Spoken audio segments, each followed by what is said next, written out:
नैवेद्यम् ॐ नाभ्याशीदन्तरिक्षं शीर्षो देवः समपतताभ्याम्भो मृदिशः सोत्रान्तकालोकान् अकल्पयन् नैवेद्यं निवेदयामि नैवेद्यान्ते पंचवारं समर्पयामि ॐ प्राणाय स्वाहा पानाय स्वाहा समानाय स्वाहा विधानाय स्वाहा व्यानाय स्वाहा मद्यपानीयम् उत्तरापोषणम् मुखप्रक्षालनार्थे जलं समर्पयामि फलं समर्पयामि फलान्ते कासनीयं जलं समर्पयामि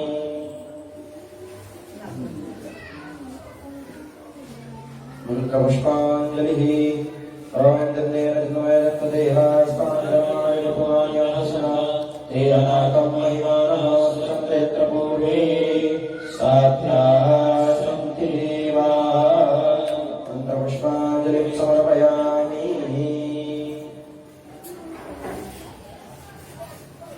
प्रणाम करें हरिओम श्री आदि परम मंगलमय श्री कृष्णचंद्र भागवत भगवान की महती कृपा कृपा से माननीय परम वैष्णव परम संत बाबानंद के स्वरूप झांझी के द्वारा यह कार्यक्रम भागवत महात्मा का कार्यक्रम 5 दिवसीय अनुष्ठान के रूप में रखा गया है। इस पर विशेष केवल भागवत महात्मा पर ही चर्चा की जा रही है। भागवत है क्या, भागवत को सुनने की विधि है क्या, भागवत को क्यों सुने, इससे क्या कल्याण होगा, यह सब इस कथा के माध्यम से पूज्य गुरुदेव के मुखारविंदों द्वारा आप लोगों को बताया जा रहा है। आप लोग अधिक से अधिक संख्या में पहुंच करके इस भागवती रूपी गंगा में आप लोग गोता लगाएं और भागवत कथा को श्रवण करके अपने आप को कृतार्थ करें। बहुत ही सौभाग्य की बात है जब कईयों जन्मों के पुण्य एकत्रित होते हैं तब भगवान नाम संकीर्तन करने का अवसर प्राप्त होता है और करोड़ों करोड़ों जन्म का जब पुण्य एकत्रित होता है तब जाकर के कहीं भागवत कथा सुनने का अवसर प्राप्त होता है। और यह सौभाग्य झांझी के द्वारा झांझी के इस पावन गृह में उपस्थित हुआ है। आप सभी लोग जिनके कानों तक हमारी आवाज पहुंच रही है, भगवान नाम में विशेष रुचि है, प्रभु भगवान के बारे में जानना चाहते हैं, भागवत भगवान के बारे में जानना चाहते हैं, तो लोग यथाशीघ्र भागवत भगवान के पावन दिव्य सानिध्य में आए। और जो लोग भी राम कथा, आध्यात्मिक कोई भी राम कथा, भागवत कथा, नवग्रह शांति इत्यादि के बारे में जानना चाहते हैं, करवाना चाहते हैं, वह पूज्य गुरुदेव के फेसबुक पेज पर जुड़े और YouTube के माध्यम से अध्यात्म प्रभाकर के माध्यम से आप लोग जुड़ सकते हैं। पूज्य गुरुदेव का नंबर दिखाया जा रहा है, आप लोग उस नंबर पर संपर्क कर करके कुंडली विवेचन करवाना हो इत्यादि के बारे में आप लोग जान सकते हैं। जय श्री राधे, जय श्री श्याम। पूज्य गुरुदेव जी पधार चुके हैं, आप लोग पूज्य गुरुदेव के मुखारविंदों से कथा श्रवण करें। जय श्री श्याम। व्यासाय विष्णुरूपाय व्यासरूपाय विष्णवे नमो वै ब्रह्मनिधये वासिष्ठाय नमो नमः। नमोस्तुते व्यासविशालबुद्धे फुल्लारविन्दायतपत्रनेत्रम् येन त्वया भारततैलपूर्णम् प्रज्वालितो ज्ञानमय प्रदीपः। राधा साध्यं साधनं यस्य राधा मंत्रो राधा मंत्रधात्री च राधा सर्वं राधा यस्य राधा राधा राधा वाच किं तस्य शेषम्।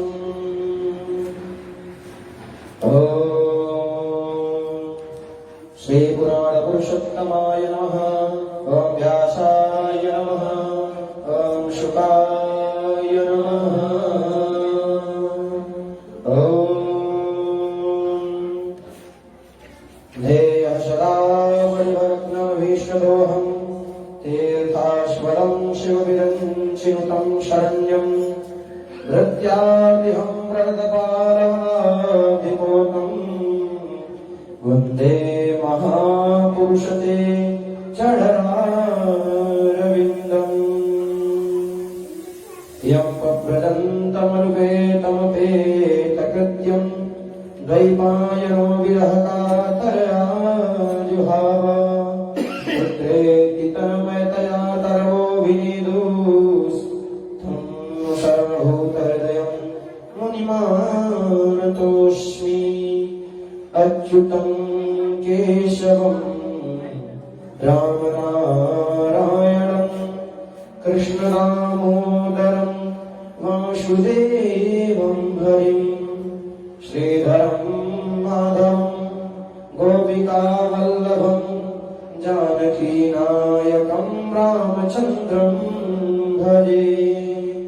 आदौ रामतपोवनादिगमनं हत्वा मृगं काञ्चनं वैदेहीहरणं जटायुमरणं सुग्रीवसम्भाषणं बालीनिग्रहणं समुद्रतरणं लङ्कापुरीदाहनं पश्चात् रावणकुम्भकर्णहननं मेतद्दिनारायणं। यो द्रोणाचलमाददौ करतले योति तरत्सागरं यशोद्घाटितवान् तन्मुदः पुच्छेनदावानलम्। यो रक्षान् समरे रुणत्कपिवरः पायाधन्मानसमो जम्बो वज्रबिन्दुवज्रजवत् जम्बालवत् जालवत्।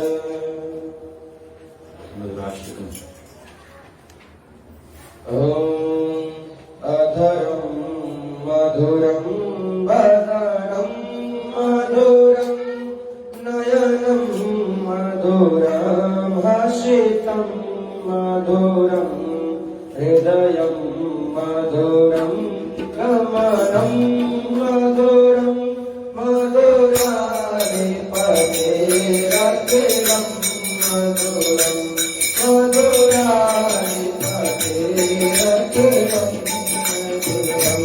अधरं मधुरं कथितं मधुरं वचनं मधुरं कलितं मधुरं कलितं मधुरं गमितं मधुरं मधुराधिपतेरखिलं मधुरं मधुराधिपतेरखिलं मधुरं।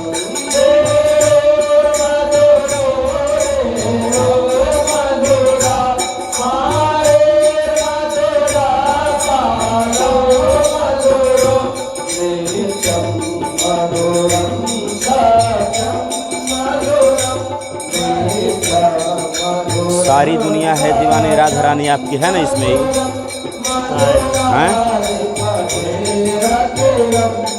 मिल नहीं रहा है। वो किधर घुमाए हो?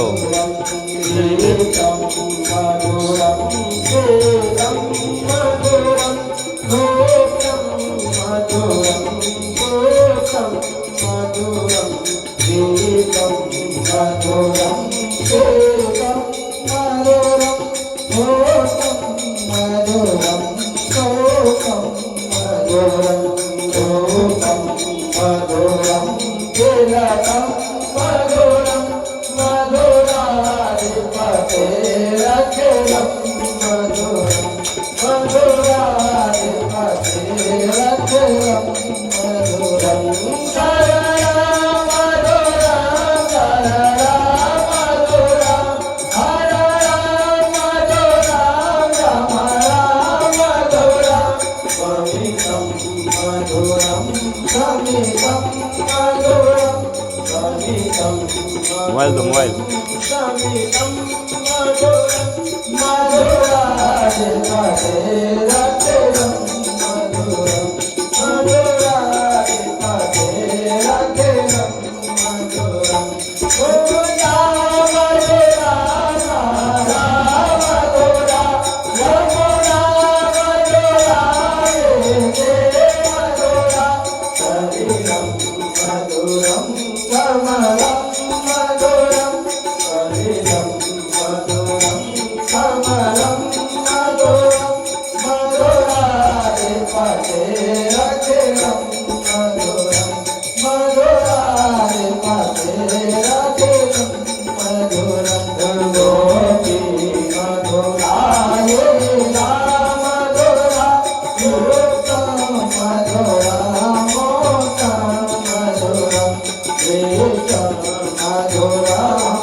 शौर्य भागवत भगवान की जय, देव भगवान की जय, ज्ञान पुरुषोत्तम भगवान की जय, चंद्र भगवान की जय। जय श्री राधे। तोलिए।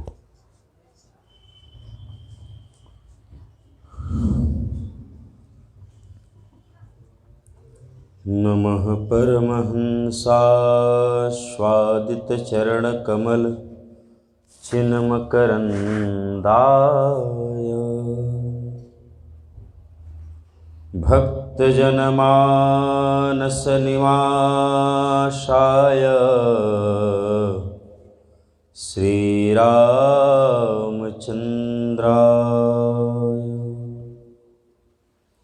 श्रीकृष्णचन्द्राय प्रह्लादनारदपराशरपुण्डरीक व्यासाम्बरीशसुकशौनकभीष्मदाल्भ्याम् रुक्मां गदार्जुनवसिष्ठविभीषणादीन् एतान् परमभागवतं नमामि। एतान् परमभागवतं नमामि। मनोजवं मारुततुल्यवेगं जितेन्द्रियं बुद्धिमतां वरिष्ठं वातात्मजं वानरयोत्तमोख्यं श्रीरामदूतं शरणं प्रपद्ये। ब्रजलता तरु बैठके पल भर करूं विश्राम, ब्रजरज मुख में डारिके शब बोलो राधे श्याम, सब बोलो राधे श्याम। जय जय राधारमण, जय जय नवल किशोर, जय गोपी चित चोर प्रभु, जय जय माखन चोर।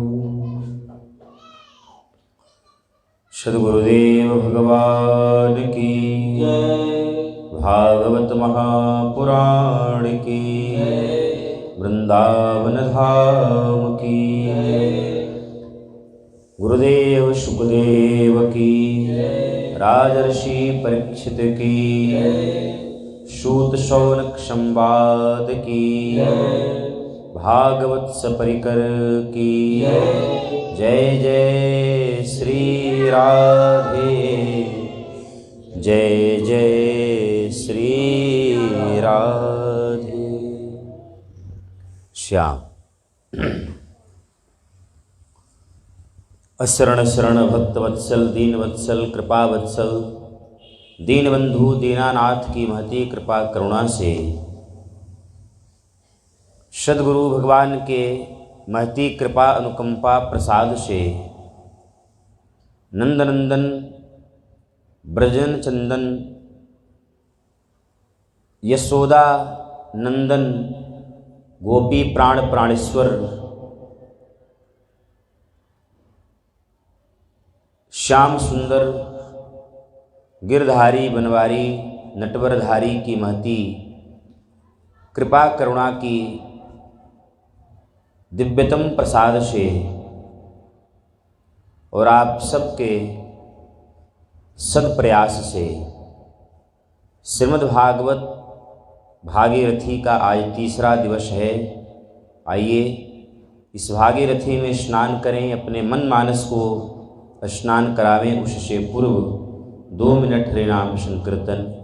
कल के पावन प्रसंग में राधा जी का आत्मा तु राधिका तस्य, ब्रजेश्वरी राधिका रानी के गुणगणों का गायन यथामति किया गया श्रीमद्भागवत महात्म के अंतर्गत। करुणामयी हैं अयोध्या के एक अद्भुत अलबेले संतप प्रवर आचार्य चरण श्री गोपालाचार्य जी महाराज कहा करते थे, कृष्ण कृपा करते हैं और राधा रानी कृपा बरसाती हैं।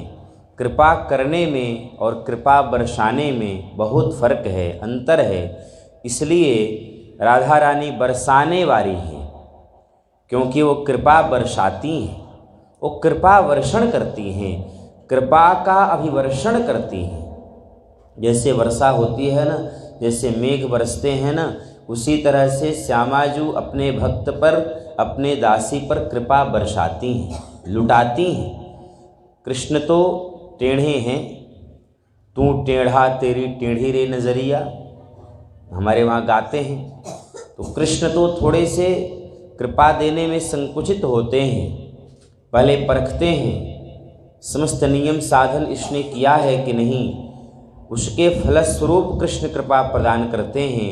लेकिन राधा रानी आहा ऐसी सुंदर, ऐसी कृपा वत्सला हैं, मातेश्वरी करुणामयी कृपामयी हैं कि वो पात्र अपात्र का भी विचार नहीं करती हैं। केवल एक बार जो राधा राधा कह देता है, उसके ऊपर अपना सर्वस्व न्यौछावर कर देती है। आइए ऐसे करुणामयी बरसाने वाली का हम सब ध्यान करते हैं, उनके गुणगणों का गायन करते हैं, भगवान नाम संकीर्तन करते हैं। बोलो बरसाने वाली की। सारी दुनिया है दीवानी राधा रानी आपकी, सारी दुनिया है दीवानी राधा रानी आपकी, सारी दुनिया है दीवानी राधा रानी आपकी। सारी दुनिया है दीवानी राधा रानी आपकी। कौन है जिस पर नहीं है मेहरबानी आपकी। कौन है जिस पर नहीं है मेहरबानी आपकी। सारी दुनिया है दीवानी राधा रानी आपकी। सारी दुनिया है दीवानी राधा रानी आपकी। सारा जहां है एक चमन और इस चमन के फूल हम। सारा दुनिया एक चमन है इस चमन के फूल हम। इन सभी फूलों में श्यामा, इन सभी फूलों में श्यामा अब निशानी आपकी।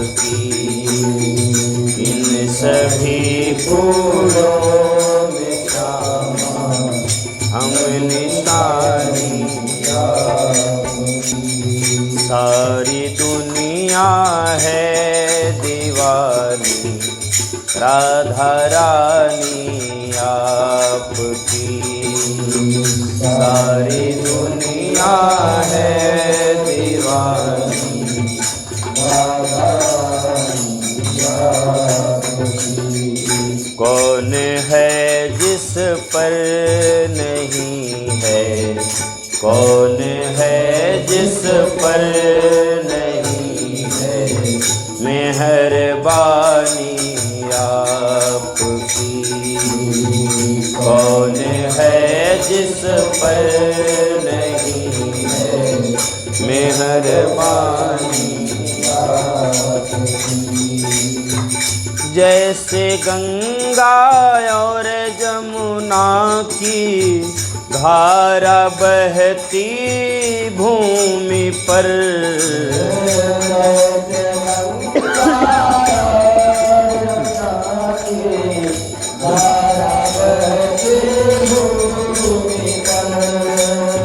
जैसे गंगा और जमुना की धारा बहती भूमि पर।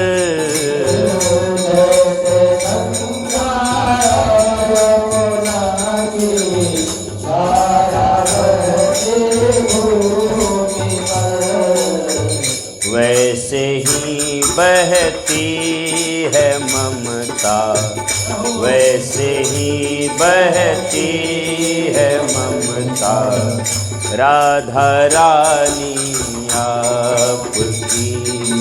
वैसे ही बहती है ममता राधा रानी। कौन है जिस पर नहीं है मेहरबानी आपकी। कौन है जिस पर नहीं है मेहरबानी आपकी। सारी दुनिया है दीवानी राधा रानी आपकी। सारी दुनिया है दीवानी राधा रानी आपकी। तन भी तेरा मन भी तेरा मेरा क्या है लाडली। तन भी तेरा मेरा क्या है लाडली। तन भी तेरा मन भी तेरा, मेरा क्या है लाडली। तन भी तेरा मन भी तेरा, मेरा क्या है लाडली। तेरा तुझको सौंपता हूँ, तेरा तुझको सौंपता हूँ, यह निशानी आपकी। तेरा तुझको सौंपता हूँ, यह निशानी आपकी। सारी दुनिया है दीवानी, राधा रानी आपकी। सारी दुनिया है दीवानी, राधा रानी आपकी। अंतिम भाव है इस भजन का, इस पक्ति का अंतिम अर्धाली बहुत कर्ण प्रिय और हम सब की अभिलाषा यही है। आपकी हो या न हो, मेरी तो यही अभिलाषा है। क्या अभिलाषा है? उम्र भर गाता रहूं मैं महिमा श्यामा श्याम की। लाडली जी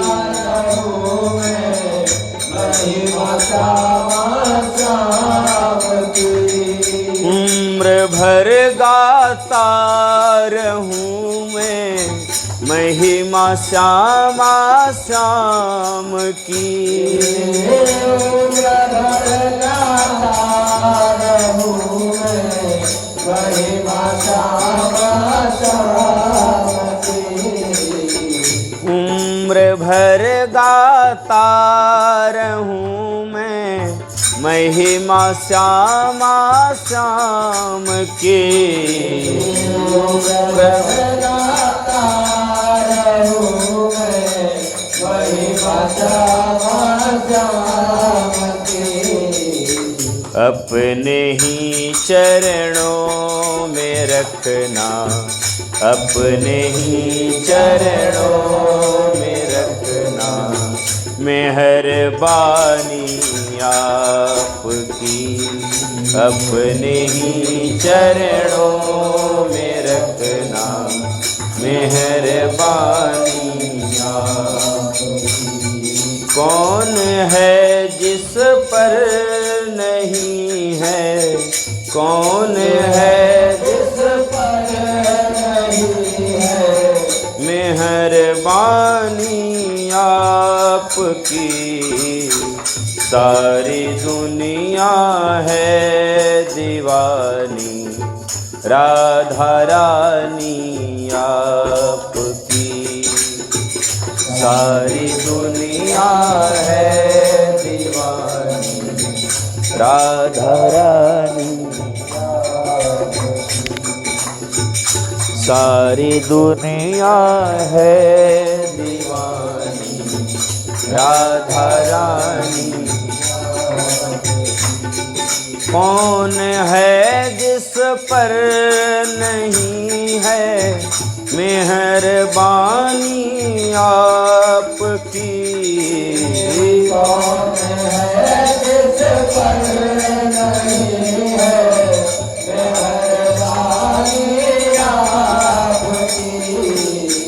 सारी दुनिया है दीवानी, राधा रानी आपकी।